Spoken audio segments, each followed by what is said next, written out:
Ada tambah. Moro. Jawane ma. Jamta. Alhamdulillah. Moro. Tunggu mira. Min do umi birike. Birike. Yo an. Yo. Nda ya birike. Jodi na mi sipsi no gas. Yo. Ata sudi. Anda kami andam. Orang kauri anin. Ya cuk. Dalan do ala becini. Dano no ga tora. Yo. Anda kami andam anin.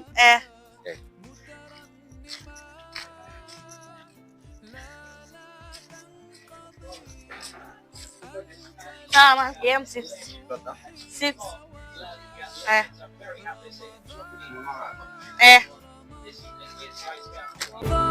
Niran ba no hulde ko. Wallahi, ndere kam de tampi na fe dum dai nol dinna. Kay gal ko hore tambo mo tay bamma bino hora an hanko balbu gadum kejjari hankal ba wi min no horan biya horan kono hejjo tan yimbe nan nyam tan dañano dum ni be bamma tentiram hala gadum pot ndem yatti tawi la mi amno janka koro wi ala bi ha tawda hejji sunna hejjo kam ya horta kon tawda hejji ka koro wi mi yamirma hanga amajan bamma hankal mi bukko gambi min ko kalon ko mi haali ko wi do dawri o nyallande galle anon yayne wonna bam ko den yidan ko tonji mi toñan ko de gotto mo de kilifa amen waso won ni koyde bamma bad andi gilsuka bam ekkina men korko minen fof tengo do yeso men ngo jirmo handa ko ko wana wi o mo gilo yalti do nyalo ko so pari ko juma fay mi nge ko so lewru ma e giro wi do ko kontino ko hono bam ko koro go anda bam ko de kilifa akira juma wasra hor kanyum ko de dine dam gal wi mo tan tindirama do o mi an ko mi da jibini mi nenga on ko mi da halde do mo on ko jinna debbo halare jinnaru ko na dan dum yawaade suka mo kono bam ko den ha ko den de kono kadi ko toñere ko no wor ala no ko bam man ko woni yes dadan jiro wana So diko amanda Hamadin.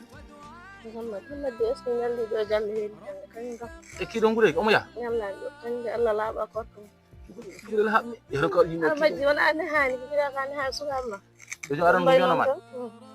Kambe fof yobe ngar. Be andina be sehila mo ganduda en Samba.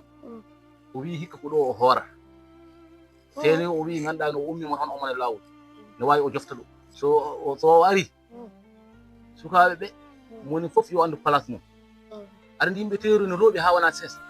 O wi ko ma daga hikka mo jeew korka men kan way. Kambe ton to be gondo korka en ubay ko no ko korani. O jom man ara do hikka mino horanta mo jeew korka ko ton way. So ari an kam be andi an kam mojjata kam an tan jeewi. An gonda mojjude ni?